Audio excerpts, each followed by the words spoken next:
Hello everyone. Today I'm going to cover the upper and lower GI tract and the lecture on the liver, pancreas, and spleen, and gallbladder. So let's start with the upper GI tract.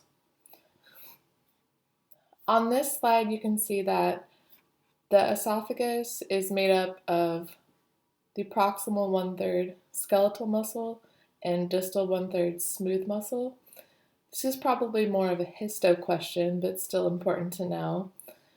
What's most important on this slide is this mnemonic right here. Some of you may have heard it before. It's I ate 10 eggs at 12, and it's referring to where these three main structures pass through the diaphragm. So I ate is referring to the fact that the inferior vena cava passes through the diaphragm at the vertebral level T8. The esophagus passes through the diaphragm at T10. And then the aorta passes through at T12. So this is a very good mnemonic to know. Very helpful. Next is the Z line, and we'll see a picture of this on the next slide. This is the line where the mucosa abruptly changes from a stratified squamous epithelium to a simple columnar epithelium. And then blood supply for the esophagus would include the ascending or esophageal branches of the left gastric artery, which is a branch of the celiac trunk. So remember, you have three main branches of the celiac trunk: the left gastric artery, the common hepatic artery, and the splenic artery. Also supplying the esophagus is the inferior phrenic arteries, and these are branches of the abdominal aorta. So where do these superior phrenic arteries come from? They come from the thoracic aorta to supply the superior part of the diaphragm. And the inferior phrenic arteries are supplying the esophagus as well as the inferior part of the diaphragm. And finally, the esophagus receives parasympathetic innervation from the esophageal plexus.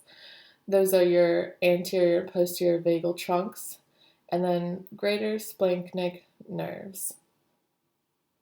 Those are your sympathetic innervation for the esophagus.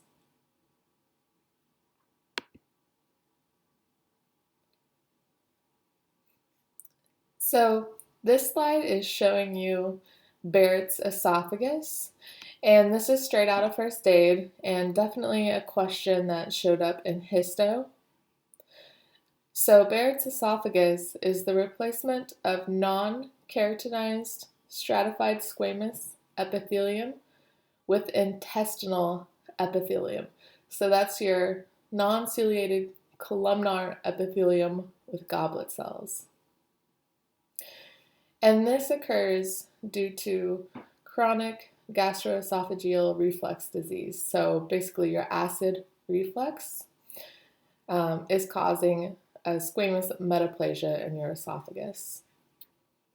And then this right here is your Z line that we talked about.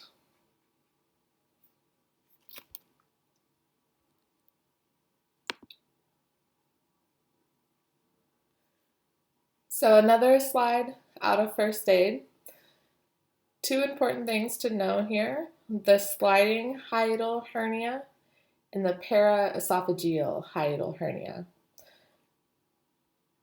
So your sliding hiatal hernia occurs when the gastroesophageal junction is displaced upward as the gastric cardia slides into the hiatus. So if you think of sliding, you think the stomach is just going to slide straight up into that esophageal hiatus. So it's going to be the cardia that is displaced up into the thorax. And then with your paraesophageal hiatal hernia, the gastroesophageal junction is usually normal, but the gastric fundus protrudes into the thorax. So if you let the words work for you, paraesophageal is referring to next to the esophagus. So the gastric fundus is going to be protruding through the hiatus next to the esophagus. That's an important point. And then also recognize that here we can see the cardia of the stomach being displaced, and here we see the fundus of the stomach being displaced. And both of these are very important to know for your exam. Next we have the stomach, and the stomach's primary function is to act as a food blender and a reservoir to hold food until the duodenum is ready to receive it. And your stomach is going to be supplied by branches of the celiac trunk. And it receives its innervation from the esophageal plexus as well as greater splanchnic nerves. So let's first talk about the greater curvature of the stomach. This here is the greater curvature, and it receives its blood supply from the right and left gastro-omental arteries. And the lesser curvature of the stomach receives its blood supply from the right and the left gastric arteries. Now, something important to recognize is that each of these four arteries, these are branching from a different location. So as you can imagine, this is something that they might love to ask on your exam.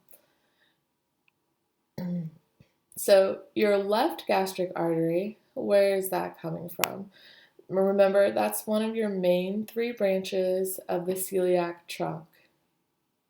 Your right gastric artery is branching from the proper hepatic artery. So remember, common hepatic artery becomes proper after it gives off the gastroduodenal artery. So right gastric is going to be a branch of proper hepatic artery. Your right gastro-omental artery is a branch of the gastroduodenal artery. And then your left gastro-omental is branching from the splenic artery.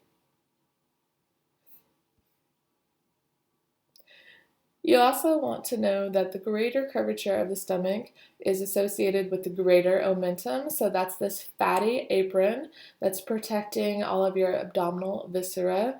And then the lesser curvature of the stomach, that's associated with the lesser omentum. And we can divide the lesser omentum up into a hepatogastric ligament and a hepatoduodenal ligament. And if you remember, she brought this up several times throughout these three lectures, that you should remember that the hepatoduodenal ligament contains your portal triad. So that bile duct, hepatic artery, and portal vein, those are contained within the hepatoduodenal ligament. So you might want to put a star by that point.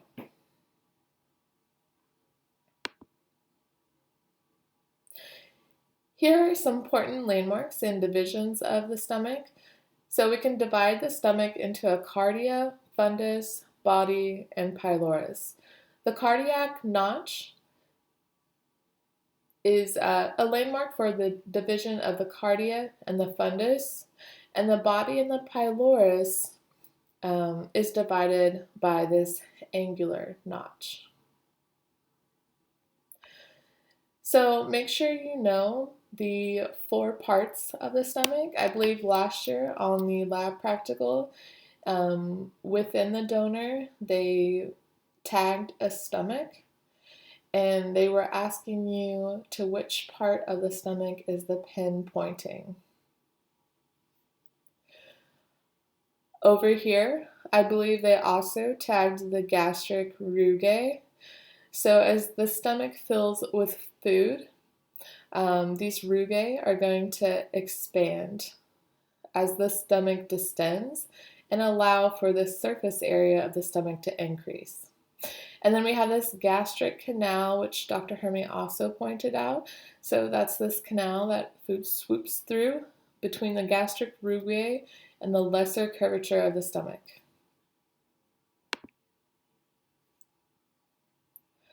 All right, now let's just get kind of a broad lay of what's going on here.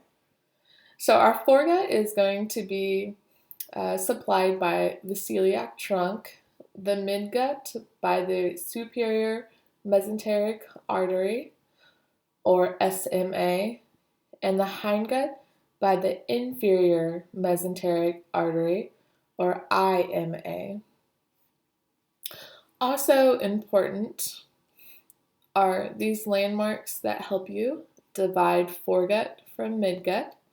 So that would be the duodenal papilla, and then midgut from hindgut, the 2/3 of the transverse colon, or for simplicity's sake, we could say the splenic flexure.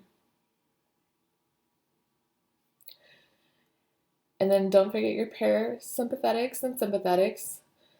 So the foregut and midgut are receiving innervation from the thoracic splanchnic nerves, and then parasympathetic innervation from the vagus nerve. And the hindgut is a little bit unique. So sympathetic innervation from lumbar splanchnics, and then parasympathetic innervation from pelvic splanchnics, or S2 to S4.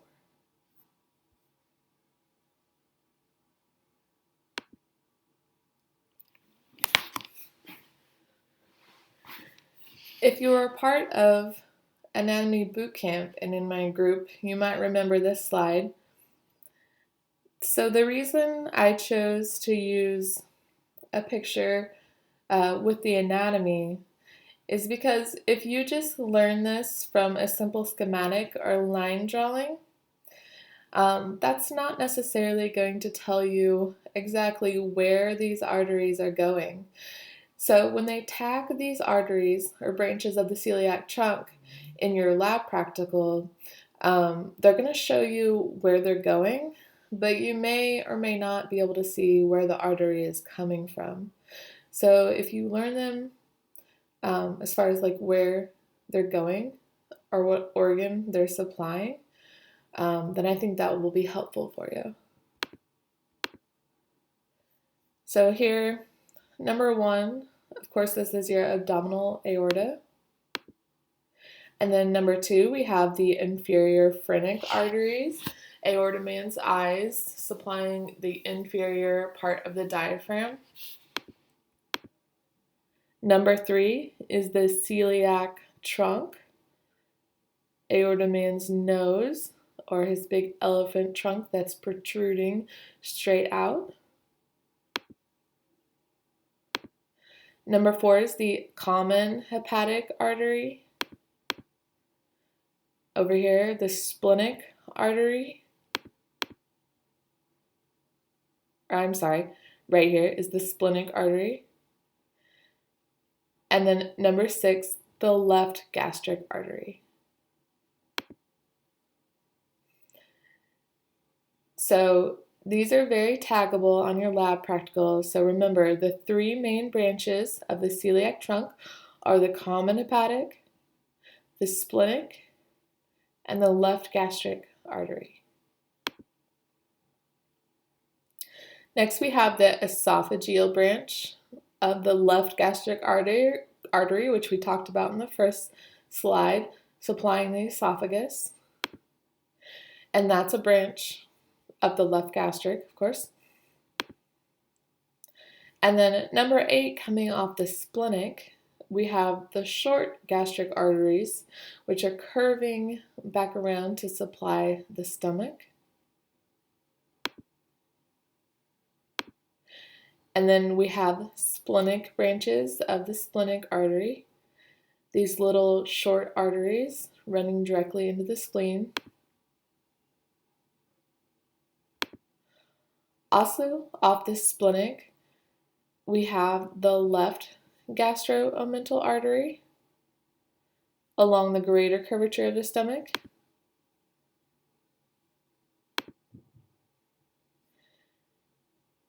And then right here, heading to the pancreas, Netter's labels this as the dorsal pancreatic artery. However, if you just know pancreatic branches of the splenic artery, that should be good enough. So from the splenic artery, you'll see Netter's has two drawn in. You have little pancreatic branches coming off the splenic running to the pancreas. And of course, these are so tiny, these aren't going to be something they could tag on your practical. Number 12, right here you'll see the proper hepatic artery splitting into a left and right hepatic artery, so left hepatic and then right hepatic. Off of the right hepatic, you have this cystic artery. So the reason I put this in red is because last year on our lab practical, they did tag this artery. So I don't want you to think that just because it's small that they won't tag it. A lot of times, if the donor's gallbladder is still present, this artery will be intact and they can tag it. But this relationship here is really nice. So if you see proper hepatic splitting into left and right and you see a little artery branching off the right, you're going to call that your cystic artery. So if you have the opportunity to find this in your donor, I would definitely do that in case they do tag it again. All right, next is the gastroduodenal artery. So we have our common hepatic, which gives off gastroduodenal right here. And then off of our gastroduodenal, we have the right gastroomental. And also off the gastroduodenal, we have your anterior, superior, pancreaticoduodenal arteries. And also a posterior branch, so posterior, superior, pancreaticoduodenal arteries. Don't worry about this supraduodenal artery.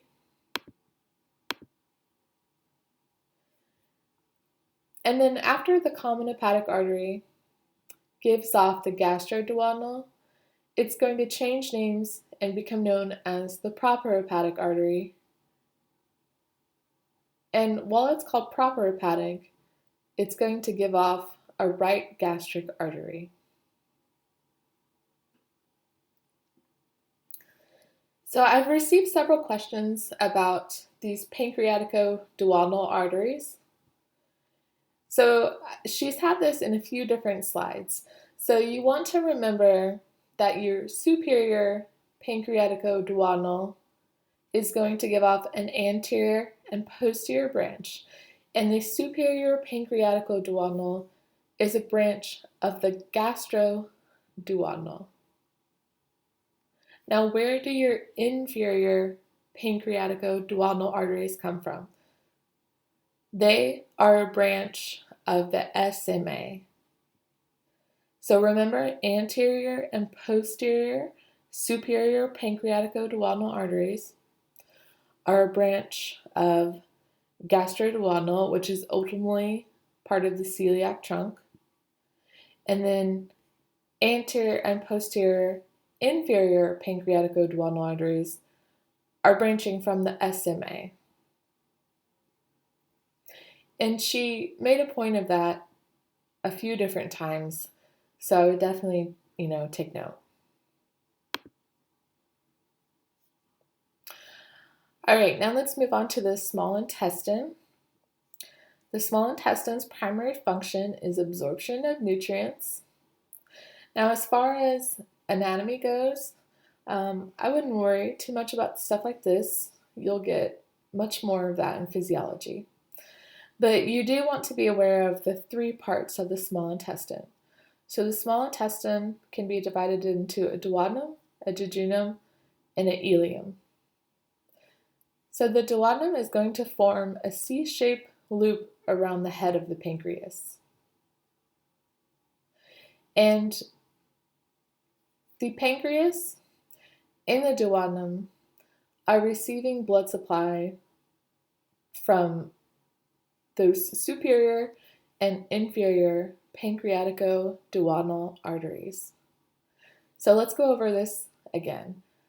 So from the celiac trunk, you have the common hepatic artery, which gives rise to the gastroduodenal. And from the gastroduodenal, you have the superior pancreaticoduodenal, which will give off anterior and posterior branches to both the pancreas and the duodenum. So here you see common hepatic, gastroduodenal, and then right here, anterior and posterior superior pancreaticoduodenal arteries. And from the SMA, we have inferior pancreaticoduodenal artery dividing into anterior and posterior branches. So the inferior, from the SMA, and the superior from the gastroduodenal, which is ultimately coming from the celiac trunk. I hope that makes sense.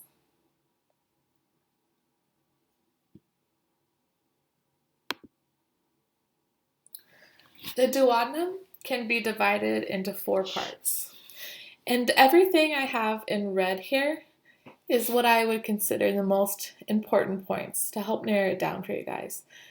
So the superior or first part of the duodenum is right up here. And you'll see this smooth portion here.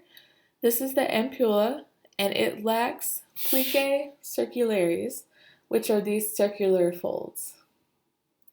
And this is the area of the duodenum that's prone to ulcers. The second part of the duodenum, or the descending part, is where the common bile duct and main pancreatic duct open into duodenal papilla. And the duodenal papilla, remember, is an important landmark to divide foregut from midgut. And I really like this picture here because if you're like me and wondering what does the minor duodenal papilla do, well, some donors will have an accessory pancreatic duct. So that accessory pancreatic duct is emptying into the minor duodenal papilla. And then you'll see the common bile duct and the main pancreatic duct are joining together here to empty into the major duodenal papilla. So right here, major duodenal papilla of Vader. The third part of the duodenum, or the horizontal part, is located posterior to the superior mesenteric artery. And this can create what's known as SMA syndrome, where the SMA kind of clamps down over the horizontal part of the duodenum, and you'll also hear this called Wilkie syndrome. Dr. Hermy referred to this as the nutcracker, and it is, it is a nutcracker phenomenon, but when you hear nutcracker syndrome or you read that in your text, it's referring to the SMA clamping down on the left renal vein. So most technically that's nutcracker syndrome, but SMA, also can clamp down on the duodenum, and this is SMA syndrome or Wilkie syndrome. The fourth part of the duodenum, or the ascending part, you'll notice right here I have a picture. I would be aware of this suspensory ligament of Treats. So suspending the ascending portion of the duodenum.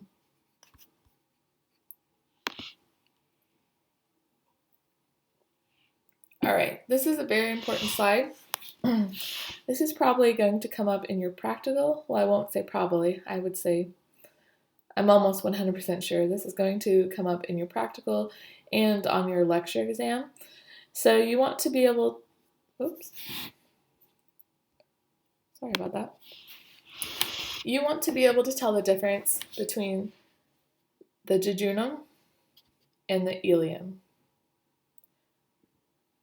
So the two most important points from this slide is the fact that the jejunum has long vasa recta, so long vasa recta, and few arcades. The ileum has short vasa recta and many arcades. So a little trick that I was taught, and it's sort of cheesy, but I think it'll stick with you, is I love them arcades. So ileum, I love them, and it's kind of a stretch, but you'll get it. I love them arcades.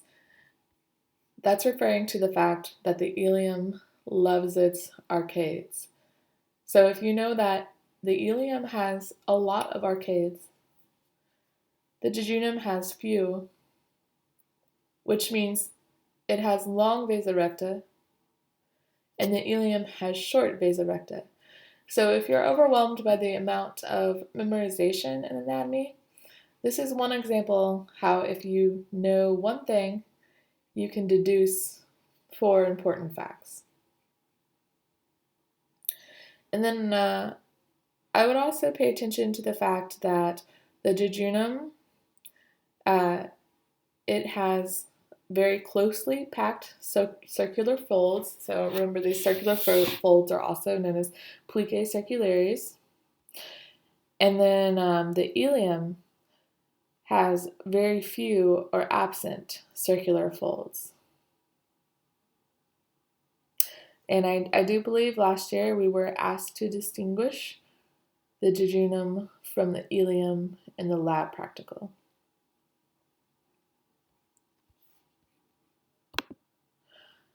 All right, now into the lower GI tract. This is your large intestine or colon, and its primary function is to absorb water and electrolytes. The large intestine can be divided into an ascending, transverse, descending, and sigmoid colon. And then a few more important structures are the cecum, the appendix, the rectum, and the anal canal. These are 3 things that at least one is likely to be tagged on your lab practical. So first we have the Taenia coli. And Dr. Hermy mentioned in class that this Taenia coli was actually shorter than the length of the large intestine. And because of that, it created these large outpouchings known as haustra. And then these little fatty appendages here, these are known as your omental or epiploic appendages.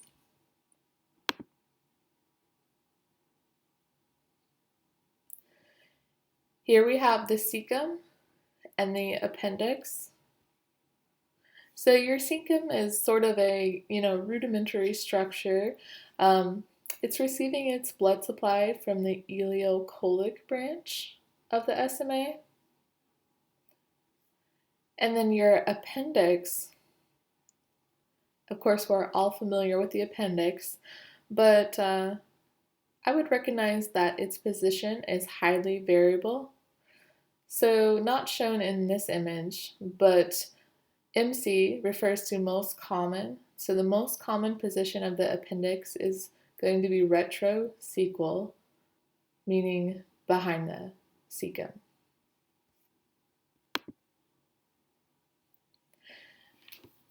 McBurney's point.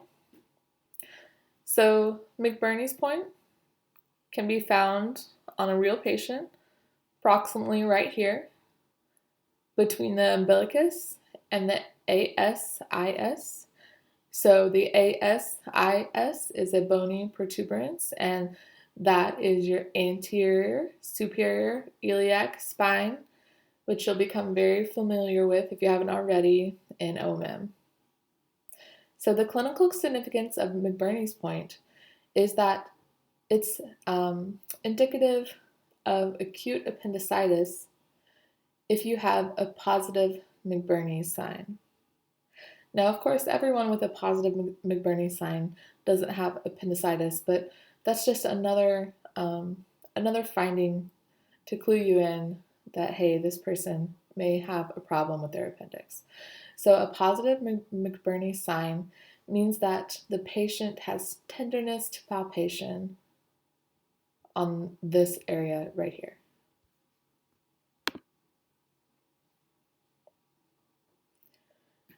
So lots of red on this slide. This is a very important slide. So understanding the blood supply of the large intestine, the ascending colon receives its blood supply from branches of the SMA. So the ileocolic artery right here, the right colic artery, those are the primary suppliers of the ascending colon. And then also supplying the ascending colon is going to be the right branch of the middle colic artery. But I've kind of put the major players of each portion in bold. And then the transverse colon is supplied by the middle colic artery, mostly, and then anastomotic branches from right and left colic arteries. So the right colic artery gives off an ascending branch, which is helping out with the transverse colon, and then the left colic artery also gives off an ascending branch, helping with the transverse colon. The descending colon is supplied by the left colic artery. And then the sigmoid colon is supplied by sigmoidal branches of the IMA.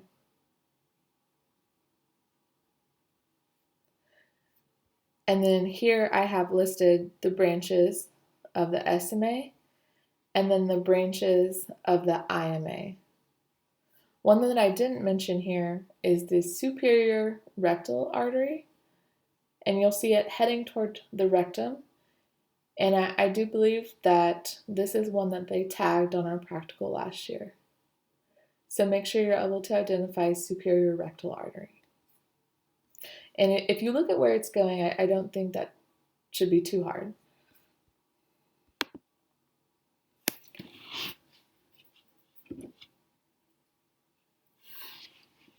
This is your marginal artery of Drummond.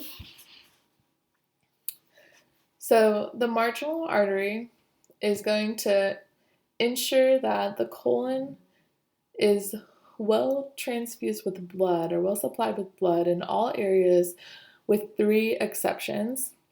And all 3 of these are exceptions that you want to know for the written portion of your exam. So critical points where the marginal artery may not be complete are between ileal branches of the SMA and the ileal branch of the ileocolic artery, so right in this area, between the left branch of the middle colic artery and ascending branch of the left colic artery, right over here, and then between the last sigmoid and superior rectal arteries, right here.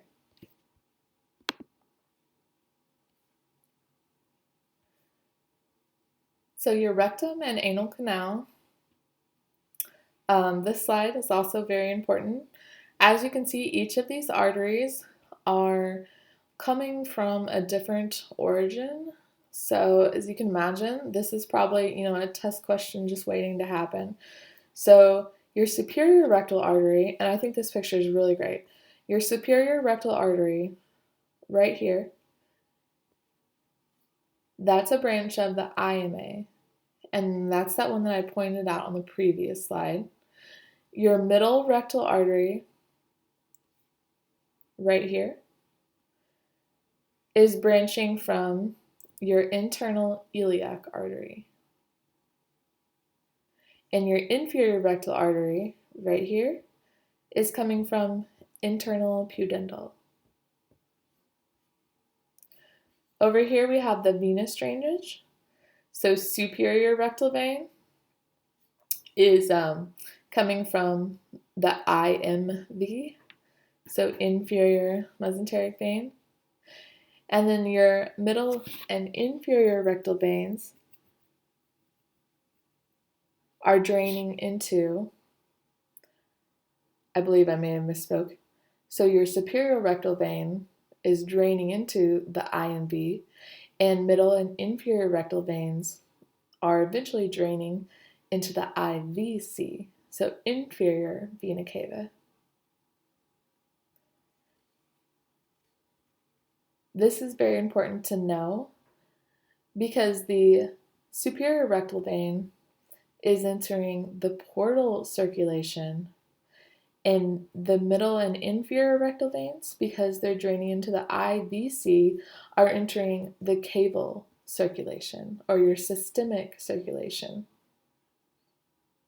So your IVC is returning to the heart. Your IMV is heading towards the liver, so part of your portal circulation.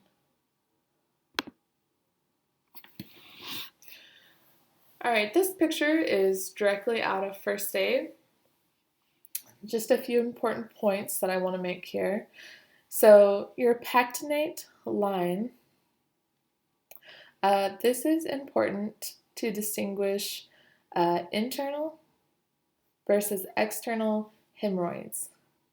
So because internal hemorrhoids receive visceral innervation, they are usually not painful. And because external hemorrhoids receive somatic innervation, they are painful.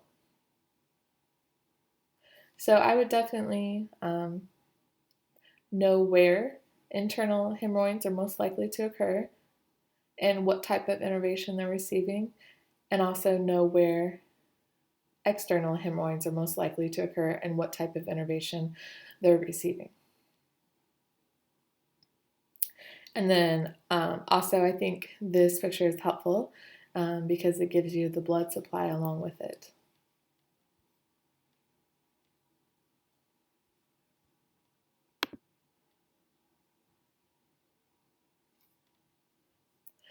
Okay, so part of our enteric nervous system, we have the Meissner's plexus and the Auerbach's plexus. So this could show up in either anatomy or histo, but I would realize that the Meissner's plexus is part of the submucosa of the GI tract, and then your Auerbach's or myenteric plexus is located between the circular and longitudinal layers of the muscularis propria.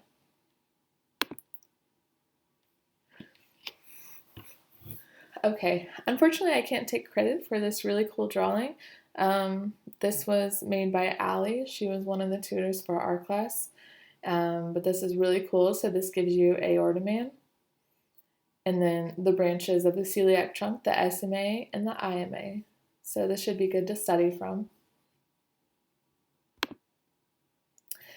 And then here, I'm going to go over aorta man. So aorta man's eyes are the left and right inferior phrenic arteries. His nose is the celiac trunk. His mouth is the SMA. His arms are right and left renal arteries. His armpit hair, as we call it, are the right and left gonadal arteries. His nipples are the right and left lumbar branches. His belly button is the IMA. And then his legs are his right and left common iliac arteries.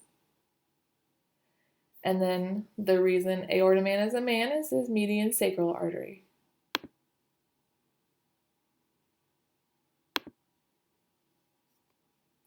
And then your three main branches of the celiac trunk are the common hepatic, the left gastric, and the splenic arteries.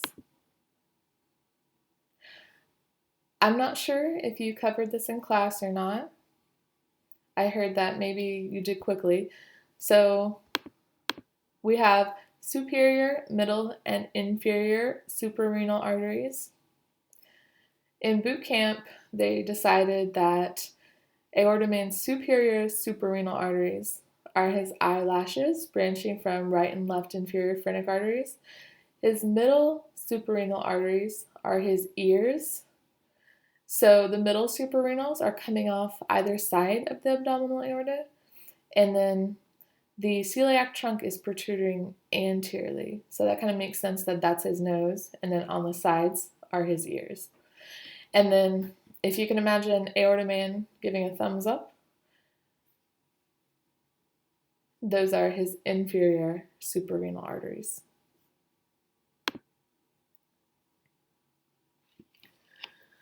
All right. Now I'm going to cover the autonomic nervous system. So the autonomic nervous system can be divided into sympathetic and parasympathetic divisions. In the sympathetic nervous system, your preganglionic cell bodies are located in the intermediolateral cell column of spinal cord levels T1 to L2. In the parasympathetic nervous system, preganglionic cell bodies are located in cranial nerves 3, 7, 9, and 10, and S2 to S4 spinal cord levels. You should also know that the ganglia of the sympathetic nervous system are located close to the CNS. So here we have ganglia of the sympathetic nervous system.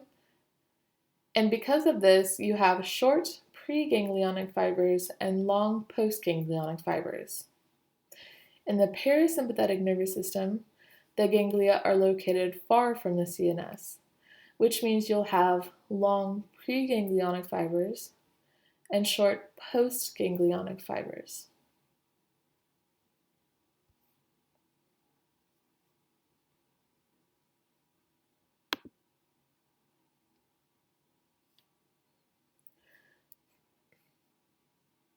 Okay, now I'm going to spend a minute on the path that sympathetic fibers take.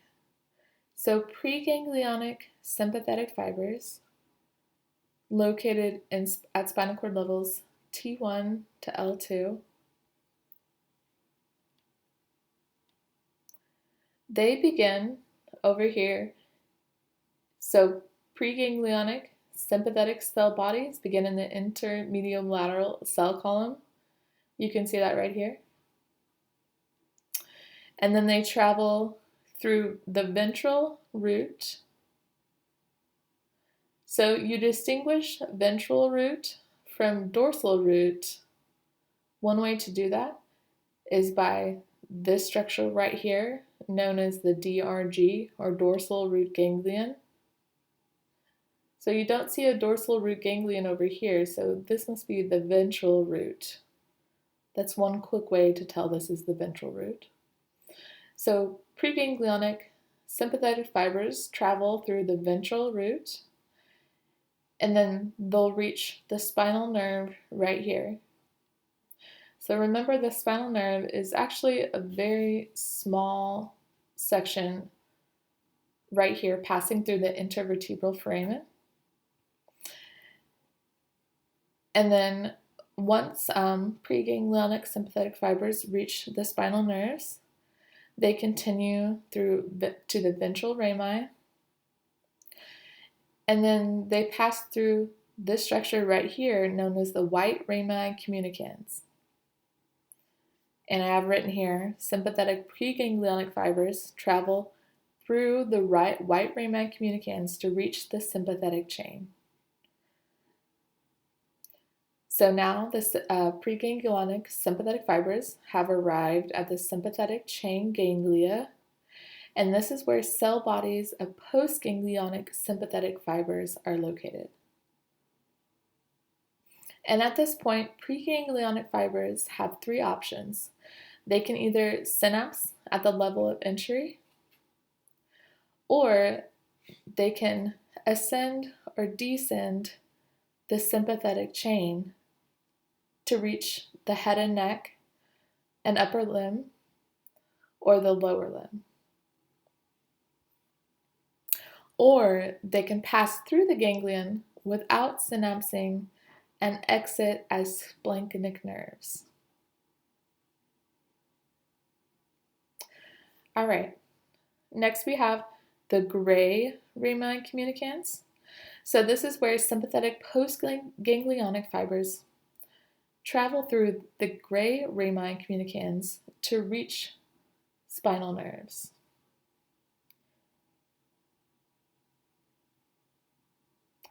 Okay, and then a quick question. White rami communicans are only associated with what spinal cord levels? That's going to be spinal cord levels T1 to L2. And you can see in this picture, outside of T1 to L2, you have postganglionic sympathetic fibers that are ascending or descending the chain to reach the head and neck or upper extremity and the lower extremity.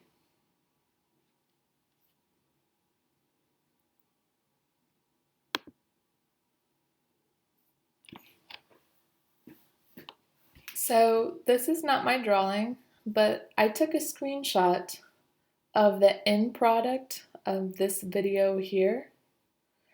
So I think if you take a few minutes to watch this video, if you're confused at all about the path of the greater, lesser, and least splanchnic nerves and lumbar splanchnics, I think that this video right here should clear up any questions that you have. So I would definitely, take a few minutes to watch that video. I think it's very helpful. All right, I'm going to move on to the liver, gallbladder, pancreas, and spleen. The liver can be divided into a left lobe, a right lobe, a caudate lobe, and a quadrate lobe. And also, a few important ligaments include the coronary ligament. So that's going to be that top of the T that connects the liver to the diaphragm. The falciform ligament, right here, connecting the liver to the anterior abdominal wall, and also dividing the liver into left and right halves. And then the ligamentum teres, found in the free inferior margin of the falciform ligament, and this represents the obliterated umbilical vein. So if they were going to tag one of the lobes on the liver, as you can imagine, they're probably going to go after the caudate lobe or the quadrate lobe. So if you remember that the quadrate lobe is next to the gallbladder, and then the caudate lobe is going to be in the back next to the IVC, that hopefully will help you keep those two lobes straight. And then also, I would be very familiar with these ligaments.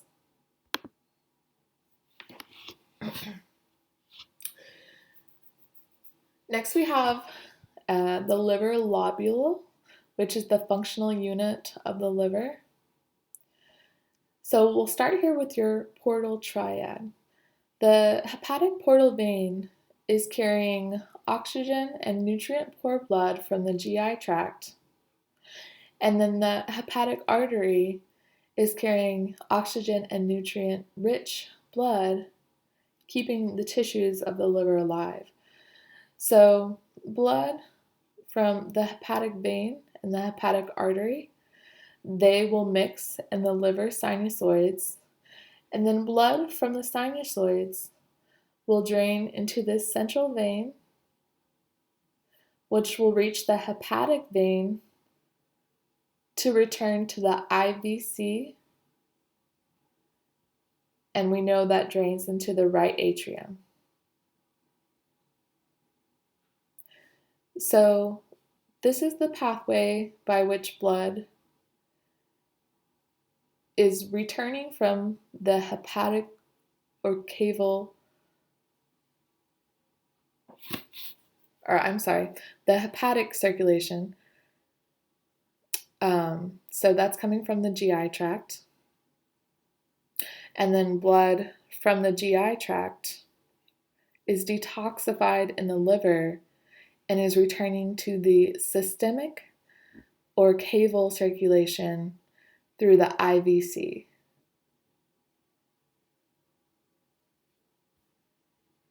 So I'll go over that one more time. Forgive me, it's early in the morning. So blood from the hepatic portal vein, it's bringing oxygen and nutrient-poor blood from the GI tract, and then the hepatic artery is bringing oxygen and nutrient-rich blood to the tissues of the liver to keep it alive. This blood from the portal vein and the hepatic artery will mix in the liver sinusoids, and then blood from the sinusoids drains into the central vein, which will reach the hepatic veins and return to the IVC, making it part of the caval or systemic circulation. All right? And then explain the difference between hepatic veins and hepatic portal veins. Hepatic portal veins receive oxygen and nutrient-poor blood from the GI tract. Hepatic veins carry blood from the central vein to the IVC to re-enter the systemic circulation. So I hope this right here sums it up for you, but if you have any questions, let me know. Next we have the gallbladder. So why is the duodenal papilla an important landmark? It's going to separate the foregut from the midgut, so duodenal papilla right here, and the clinical significance of Hartmann's pouch. This is where gallstones can often be lodged. All right, and then I would know this drawing right here. So the right and left hepatic duct join together to form the common bile duct, and then the cystic duct and common hepatic ducts come together to form the common bile duct, which will join with the main pancreatic duct to empty into the duodenal papilla. And I would definitely know how this path works. So right and left hepatic duct form the common hepatic duct and join with the cystic duct to form the common bile duct, which joins with the main pancreatic duct to empty into the duodenal papilla. All right, and then I also, again, have the cystic artery here. So don't forget about this one in case they tag it. So we have proper hepatic dividing into left and right hepatic artery. The right hepatic artery gives off a cystic artery, which goes to the gallbladder. So if you're removing the gallbladder, according to Dr. Henry, you would ligate the right hepatic artery first. All right, next is the pancreas. So the pancreas has 4 parts: a head, neck, body, and tail.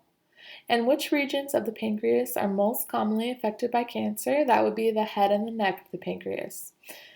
And the pancreas has an endocrine and exocrine function. And you're going to learn a lot more about this in MFM. All right, I included this slide to again point out that the superior pancreaticoduodenal artery is branching from the gastroduodenal, and then the inferior pancreaticoduodenal artery is branching from the SMA. The spleen, you want to know that the spleen is this giant kidney bean looking thing located in the left upper quadrant of the abdomen.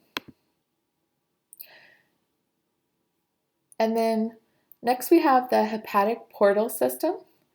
So the hepatic portal vein is formed by the union of the splenic vein and the superior mesenteric vein. And then draining into the splenic vein is the inferior mesenteric vein. So I would absolutely make sure that you can find these four structures, especially the hepatic portal vein, in your donor. And this is also a great lecture question, talking about how the hepatic portal vein is formed. And then don't forget, Dr. Hermy brought this up several times, within the gastroduodenal ligament is your portal triad. Okay, so portal hypertension, you really just need to know that blood is shunted from portal to caval circulation, and we talked about that a few slides back. And the systemic veins become overloaded, resulting in varicose veins. All right, and this here is a very important slide. I know a few people were confused exactly what I was trying to show you with this picture, so I added this red box to point out the most important part of this slide. So this is straight out of first aid. So you need to know where the portal and systemic circulation is hooking up to cause these varices. So because the left gastric vein can backflow into the azygos, you get esophageal varices, and then because of the connection between the para-umbilical veins, which is part of the portal circulation, and the epigastric veins, which is part of the systemic circulation, you get caput medusa, which you'll see it in the abdomen. And then because of the connection between the superior rectal and middle and inferior rectal veins, so remember superior rectal vein, as we saw a handful of slides back, so that's part of the portal circulation, and then middle and inferior rectal veins are part of the systemic circulation, and because of that backup, you can get anal rectal varices. So this box right here is most likely how they're going to ask you about these conditions on your lecture exam. And then someone asked me if you need to be familiar with the treatment. Definitely not. This is more of a second year thing. I just pulled this picture out of first aid because I thought, it was a nice summary. All right, so that is everything I have for you. If I happen to misspeak at any point, please forgive me. But if you have any questions at all, feel free to contact me. I have my phone number on the first slide, so texting is a great way. Or also you can email or Facebook message me. All right, I hope you guys have a great weekend.